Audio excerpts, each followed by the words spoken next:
Love जिहाद मामले पर सीएम योगी आदित्यनाथ ने जौनपुर में बड़ा बयान दिया। योगी आदित्यनाथ ने कहा कि लव जिहाद करने वालों का राम नाम सत्य होगा। सरकार इसके लिए सख्त कानून बना रही है। किसान को, व्यापारी की संपत्ति को जबरन कब्जा करेगा।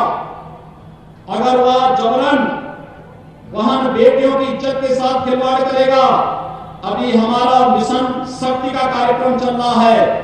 ये दीपावली के बाद ऑपरेशन शक्ति में बदलने वाला है और उसके बाद फिर ऐसा न हो कि माफिया और अपराधियों की तरह उनका भी राम नाम सत्य की यात्रा निकलनी प्रारंभ हो जाए।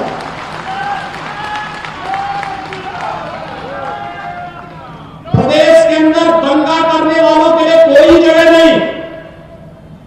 प्रदेश के विकास में बाधक तत्वों को प्रदेश में अराजकता फैलाने की कोई छूट सरकार नहीं देने जा रही है।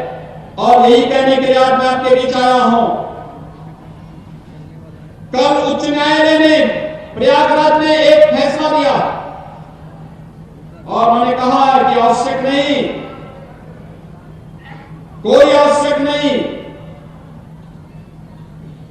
धर्म परिवर्तन करना शादी के लिए आवश्यक नहीं है।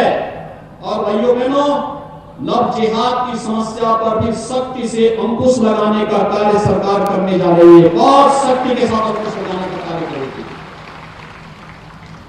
जिसके समाज में बेनिश्चितता बढ़े, जिसके कारण अराजकता पैदा हो, छल छद्म और किसी प्रकार का लोभ लालच में बहन बेटियों की इज्जत के साथ खिलवाड़ करने वाले की जगह जेल होनी चाहिए और कानून के शिकंजे में ला करके ऐसे लोगों की संपत्तियों को जब्त करने का कार्य करने के साथ ही घोषित दुराचारी के रूप में उनकी पोस्टर भी चौराहे चौराहे पर चस्पा करने का कार्य करेंगे।